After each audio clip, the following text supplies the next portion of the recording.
Hi, everyone. Welcome back to Slippery People. I'm Liliana Velasquez, and this week I have the pleasure of introducing you to our guest, Nico Kleihn. Hello. Hi, Nico. Thanks for having me.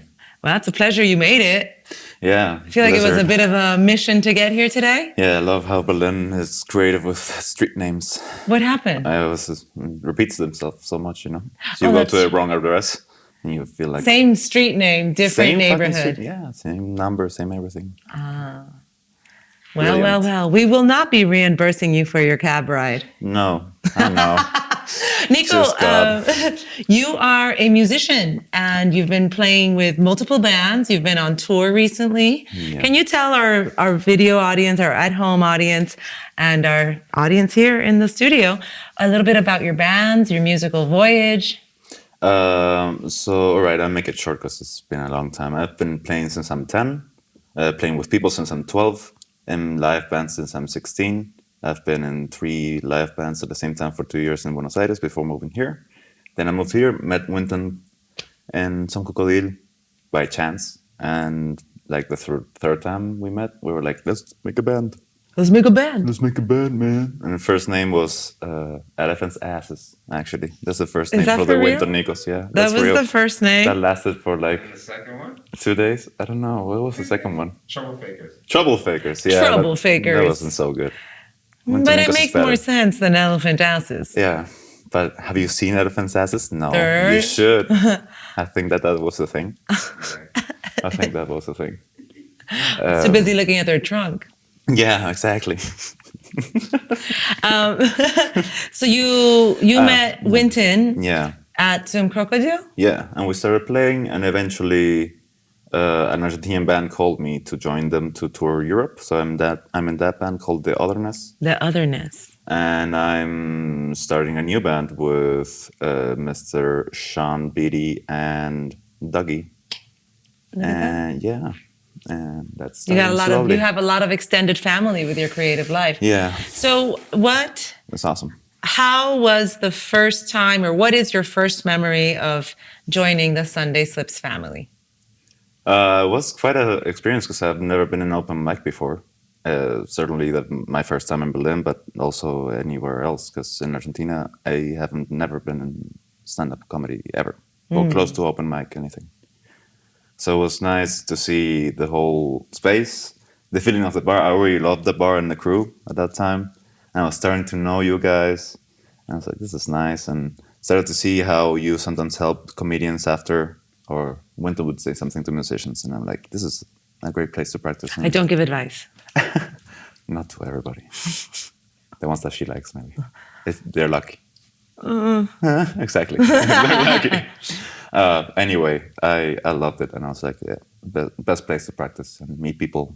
I was new in Berlin, so. From my experience with you at Sunday Slips, actually, I've seen you grow. I knew that you were playing with a lot of bands, but I've now seen you performing solo. I've seen your singing expand. How did it feel when you took that risk of just being alone on the stage? And I hated it. I hate playing alone. But I do it just to practice because I have to. It's very important. Yeah, confront your fears or what it makes you comfortable to be able to be comfortable on stage. Yeah. What better place than Sunday Slips? What better place than Sunday Slips? Where everybody knows your name, but nobody cares. Yeah, they thought I was bi or polyamorous or something. Who's they? I don't know. I don't know. No, how many of them? This time was just one person. I think it sounds like wishful thinking. Yeah, it was. It was one time that someone was like, "Yeah, Nico," and Nico's bi, and I was like, "You're like, no, I don't want to offend anyone, but stay away from me." Not my kind of team. It's fine. They can play. Yeah, I'm bi. Now you know. Nico, if you're looking back at your career, your transitions, your life path, what advice would you give your younger self? Don't freak out. Keep on going. Never stop. All right. Don't freak out. That's a good one. Don't freak out. As I have a panic attack just thinking about those words. Yeah, no, it was very hard at first to start. So I was really scared about everything. So Really. How did you start managing these nerves? This is great advice for other artists or up-and-coming artists. Alcohol at first. It's not the best Not the advice. best advice. Might not work for you. Might ruin your life. But no, it did help to get over some shyness, you know? And yeah, some mental, like you ever heard like about one way to get comfortable on stage is to imagine everyone naked, and I always felt like that was a bit cringy for me when I tried it. So I tried being a wolf, and one is a lamb, so I can choose to eat you if I want to. Okay. But it's not like I'm gonna, but if I want to. So that gave me like a, I don't know, self-confidence, or I don't know, some sort of delusion? Character, persona in my head to help me not freak out and be like more of a badass. Because I play so it's a bit of a role roll. play. Yeah, it is acting in a way. Have you tried shaking your body? There's a lot of exercises of shaking and moving so that the energy is not stagnant inside you. Moving around, jumping around, like singing a nice around, like jumping whatever. jacks, like something cardio-esque right before. Yeah, push-ups for getting my hands warm, or a little ball that I massage my hand to get it warmer. A little ball that I massage my hand to get it warmer. Sorry. Massage your balls. I cannot. Don't massage your balls. The song is called Ain't No Use, written by the late, great Rudy Stevenson and my papa. And he wrote this for Nina Simone. And I do a tribute because I take care of his legacy. And hopefully you like it.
Peace.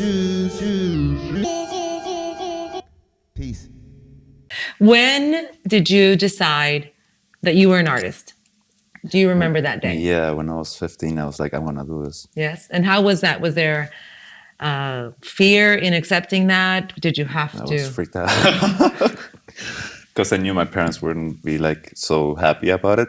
They would support me, but they would never understand. They were like, do what you want, but have a backup plan. Yeah, exactly, and be like, have like a plan C, you know. And I was like, yeah, but if you want to do one thing, you really have to go like crazy, like be obsessed a little bit. I think my experience was a little bit like that. But I felt myself lucky because I had music teachers that were like, you have something, you have rhythm, internal rhythm, you just have to practice. And if your parents don't want to support you, let me talk to them. And I was like, okay, fair enough. Gracias, profe. I'll give that a try, you know? And I feel myself lucky enough to be able to, because it's such a rare thing. I'm half German, half Argentinian. I can just travel the world. Look at that, flashing those two passports. Yeah. I mean, it's the reality of my reality, right? It So, is. like, I was born with the talent that I wanted to do, and I have the possibility of traveling. And, like, if I don't do it, I'm an asshole. Ladies, gentlemen, everyone out there, look at this face. Also lucky about that. I was very bad at taking compliments, but getting better. Good. We have to. I mean, we don't need to. Yeah, because I feel like I never did something. It's just happened. I was just born. Thanks, Mom. Your fabric, you know, you kill it. I don't know. Well, I mean, it's a blessing in disguise, I suppose. Sometimes it can also be quite horrible. Yeah, some shitty people coming across. Some shitty people. Boundaries. Boundaries, important to know how to put them. Yeah. I have to say, I've witnessed more than one woman disrespecting boundaries with you, and happens. And it's a how do I put part it? of the job. No, it's not part of the job. It's unfortunate. It is. Because, you know, there is a power dynamic there and a funness about when a woman gets to be assertive or so forth. But when you're told no, male or female, at any point, there should be respect. Yeah. Yeah. Understanding. And now they're just throwing their panties at you from the stage. Oh, I wish. I never had a panty yet. Not yet. No one's ever panty yet. dropped for you? Not yet. Didn't have the first one yet. We're going to have to work on that at concerts. Yeah. Let's see what I'll happens. ask for it in Sunday Slips next. No, not at Sunday Slips. Nobody wears panties at my show. Word. So what is next on your creative plans? We know that you're starting a new band, but like if you're looking at yourself as a solo artist or as an independent, with or without other people, what are your goals for your career next? My goals for my career next. My goals are to play as much as I can, make as much music as I can, and travel as much as I can while doing it. Who's influenced your music? Oof. Well, this was one of the guys, Bowie. Hendrix, all the 70s kind of rock, Nirvana in general, like 90s punk, also 80s punk, I would say. Like a lot of attitude influenced music because I felt like when I heard it, it filled my attitude up, so I could do more. To work on my own music does path. that. You can have an emotional release that's harder without. Yeah, and I feel like there's a lot of lessons for creatives that want to do a creative thing in music or in any art, but there's a lot of advice in songs, I think. Like, I mean, one of that I have in mind a lot is "The Chase is Better Than the Catch" by Motorhead, the enemy. The chase is better than the catch. So, a very Berlin motto. Yeah, so the journey is the thing. It's not, there's no real destination. Oh, I thought it was It's all just- about swiping. No, I like and dislike Tinder because I got a free gig from it, but I also You got a free gig through Tinder? Yeah, and You got mean a paid gig? I didn't have to pay to play, and I got paid to play, so it was free for me, and then I got to. But did you get laid? No, I prefer getting paid. exactly. Am I correct that the Wyntonikos have a new release coming out? Yeah, there are 2 EPs on their works on their way. You'll know about it. The Yeah. Wyntonikos. It's this a fantastic duo of explosion. of this Wynton Kelly Stevenson that is a scientist of sounds. And he is a scientist of sound. He is like a crazy scientist. I feel like he is Rick and I'm Morty, you know, but in a realistic setting, music driven. Driven is not the word. Oh. I don't know. Third language. Third language. Too much 2 coffee. passports, 3 languages. A lot of messed up things in my salad head, whatever it is. All right. Well, Nico, it's always a pleasure. We would like to be able to find more of your music and see when you're doing a concert in Berlin next. Yeah. Next one. We have I Loop You next Wednesday, November 23rd. All right. We will probably be airing this way after that. Yeah, right. Exactly. That makes sense. When are you airing this? But I Loop You is a reoccurring monthly show that happens in Neukölln. Find out more by messaging us. We'll let you know what location they are at. They have Smoky Loops and I Loop You, right? Oh, yeah. Did I say that right? Smoky Loops? Smoking loops. 'Cause Smoking loops. The loops smoke themselves The loops smoke themselves. into eternity. And I just want to remind everyone that you can catch any of these artists and many more. And you can also join our family by coming to Sunday Slips, where you can show up to sign up. Don't fucking message me.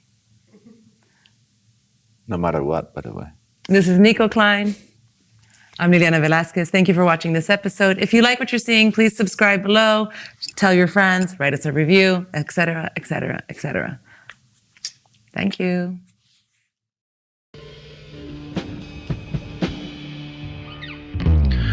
I think the bullet got bullet well. I feel the kids lost questioning well.